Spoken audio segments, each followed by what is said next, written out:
Hello అండి అందరికీ మీ అందరికీ కూడా గురు పౌర్ణమి శుభాకాంక్షలు అండి. ఆ సాయిబాబా దీవెనలు మనందరి మీద ఉండాలని మనస్ఫూర్తిగా కోరుకుంటున్నాను. పిల్లల్ని తీసుకొని ఇంతకు ముందే గుడికి వెళ్ళి వచ్చానమాట.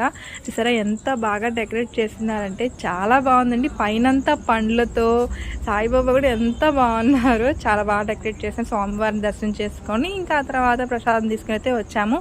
పక్కనే కోలాటం అయితే వేశారండి ఎదురుగ్గా చూడండి.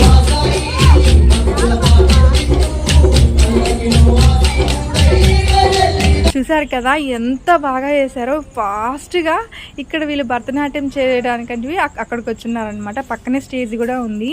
ఇదంతా కూడా డెకరేషన్ అనమాట. చూసారా ఇటుపక్క అటుపక్క ఏనుగులు ఉన్నాయండి. నిజం ఏనుగులు లాగా ఉన్నాయి. చూసారా ఎంత బాగున్నాయో. ఇంకా అక్కడి నుంచి కొంచెం అలా చూసుకొని పక్కనే శివాలయం కూడా ఉంది, అక్కడికి వెళ్ళామన్నమాట. ఈ పాప చూసారా ఎంత క్యూట్గా ఉంది. ఇంకా అక్కడ కూడా దేవుని దర్శనం చేసుకొని ఇంక ఇంటికి వచ్చేసాం. Bye friends, bye.